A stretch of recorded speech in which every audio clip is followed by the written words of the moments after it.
Obviously, we are a couple of days away now from the Split 1 playoffs. It's getting exciting. Which teams look to be the best? Which teams are starting to struggle? Which team is going to have a surprise guest pro player subbing in, one of the best pro players in the scene as well? That's Koyful. Which team's he going to be playing for, and why is this happening? A lot to dive into and discuss into this one. Firstly, starting it off with some scrim results from just a couple of days ago. Chrono had basically said Minus Tempo was out, so he was the one to host the scrims, and in the first set, it was Moist Esports in first, Aurora in second, RC in third, DSG in fourth, and Furia in fifth place. Then going into the next set, Aurora in first, Moist Esports in second, so literally just flip-flopping first and second, DZ in third, LG in fourth, and Furia in fifth. So that's back-to-back fifth place for Furia. Also, LG was in sixth place in the one prior, so they're still looking pretty consistent. Then you go into the third set, and you've got Alliance in first, SSG, and Dark Zero. Once again, another top three for them. Dark Zero always looking pretty consistent. And honestly, we've even saw from, Nasky and his tier list, he basically said, look, Dark Zero is a standalone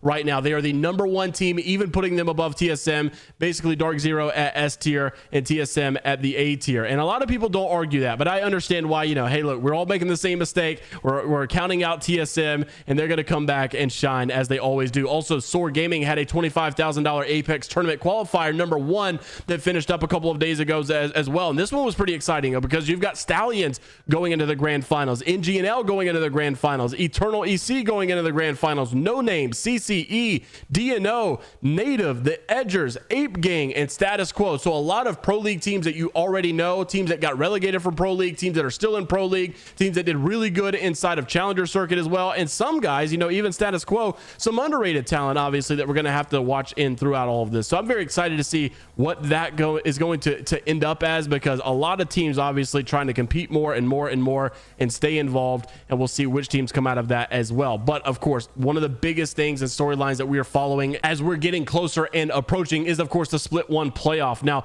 this was a big shock, and if you haven't seen it already, Koyful will be playing despite not making it into the playoff with Team Xset. So Koyful obviously was the third, and he was the new roster addition for Team Xset. We had a lot of expectations. Sadly, that just did not go according to plan. Now, Legend Gaming was a new roster, or basically not a new roster, it was the same roster, but a new organization coming around the block, picking up a big talented roster, third place at the World Championship with Team Blackhand. And unfortunately, Easy Flash came out to say, hello everyone, I'm sorry to say this, but I cannot play for this LAN because I have something and more important to do in real life. So I'll give my trust to Koyful to take the chance to LA, and he will be subbing for me at this LAN. Now, to some degree, this is no surprise. You've been seeing Koyful actually scrim for quite some time, with Legends Gaming. So I guess it's not that big of a shock. It's more so of an unfortunate set of events. At the same time, a lot of people, if you're not been following scrims or even over on this channel, you would not have known that Koyful had been doing this. And so this is a big shock, right? Xset not making,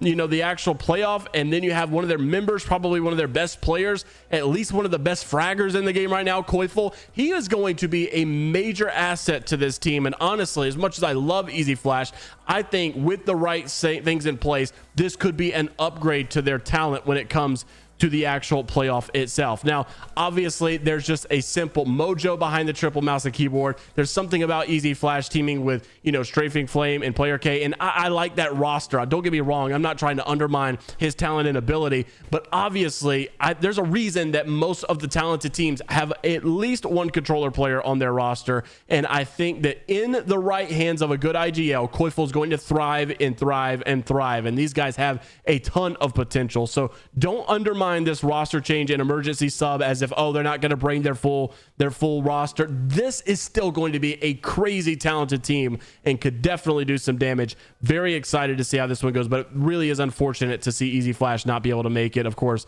that guy's been around the block for quite some time. Also had to mention Design coming out with their DSG jerseys. These look really, really sick, but basically saying their jerseys are too clean, and honestly, they are very, very nice. I like the color scheme that they're going with, and I'm getting excited. Obviously, we're approaching LAN. Everybody's getting together. You can see Furia and how serious they're taking it as well. Everybody has been at boot camp for quite some time, and of course, we're getting a lot more scrims that I guess are a little bit more serious, right? It's a more serious environment. You've got everybody flying out and playing at a remote location, all at the same place, and so that chemistry is being built. That that LAN environment is being instilled into these guys. So it's going to be very interesting, obviously, to see which teams come out on top. Furia has been a team that I've been watching out for. I've been getting a lot of flack for it because I've been covering the fact, hey, this is not the same roster. We've seen their struggles in Pro League. We've seen their struggles in regional finals, but as of late, they have been a little bit more consistent, I would say. But I will say they're not showing the former already there potential that they had been showing, right? They were winning almost every scrim set. They were at least like top 3 in every single one. Now we're just seeing some top 10s almost all the time, top 5s pretty consistently, maybe a win every now and then. But you could definitely say the playing field has been even, and they're definitely not ahead of the game like they used to be. So interested to see what Furia amounts to be as well. Also wanted to make mention of the monitors. Now there has been a lot of talk going into the tech behind this scene. Apex has really upgraded, and we're going to talk about these upgrades a little bit more in just a second. But not only are they bringing an Intel 14900KF, they've got a 4080 graphics card, and everybody's getting excited about how much more they've invested into the computers whenever they're actually playing at LAN. And we had some drama in times past about how underperforming these computers were. Apex seems to be investing more into their scene, which is a good sign. But it wasn't just the computers itself, it was also the monitors. These guys are going with a 480 refresh rate. That is an insane amount of hertz. Honestly, I just cannot believe they're even going that high. I personally would think it makes more sense to go with like 2K resolution at 240 or something along those lines, and that's just crazy. But I'm very excited to see that it looks like more money is being dumped into the ALGS, and hopefully we get some more results out of that as well. Of course, not so good of news in the last couple of days as we've been following that Optic Gaming was going to be leaving, and on top of that, Complexity was trying to get involved with the partnership program. They were getting rejected. But also Battlebeaver is going to be stepping in as well for the ALGS. They came out to say, we wanted to extend our biggest thank you to each player who has entrusted our products to help elevate their game. We are proud to announce to be the official controller partner of the Apex Legends Global Series. And obviously, I think there's a couple type of sponsorships that every esport needs, and that's an energy drink or some type of a drink. And honestly, it's a controller as well. Maybe headsets, but definitely a controller, because these are like the big ones. These are the ones that everybody gets involved in, and it feels so personal. So I'm glad to see that we're getting there.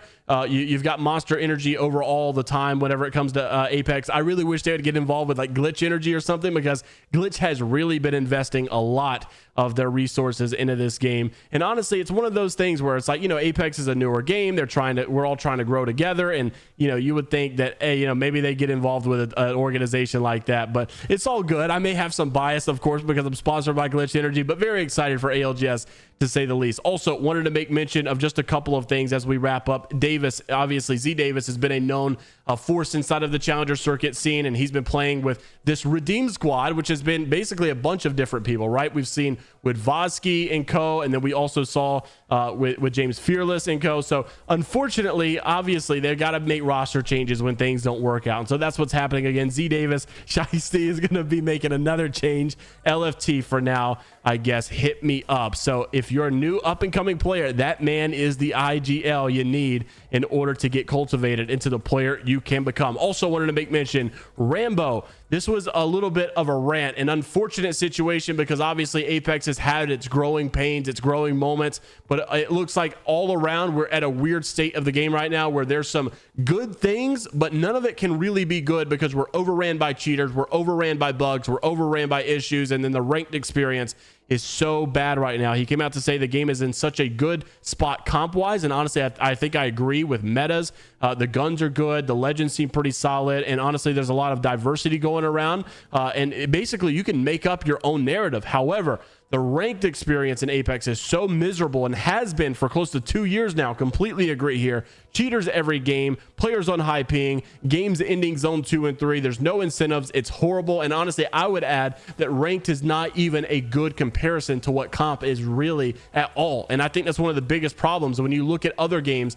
That's one thing that they really adopt pretty well. And I've always kind of hinted on Call of Duty, maybe even Rocket League, is that it's very similar, I think, when it comes to the play style, or maybe even, just the environment and the skill set that teams have and the way that they play the game. It's very similar at the higher levels inside of those other ranked games. And unfortunately, Apex is like nothing like comp at all. And honestly, if that's going to be the case, why even have a rank system? What are we actually ranking at all if we're not actually showing what the comp system of the game is actually about. So interested to see what you guys have to say about all the topics, of course, down in the comment section below. Who are your predictions going in to ALGS Split 1 playoffs? Let me know down below as well. And until next time, we'll see you all later, Gators.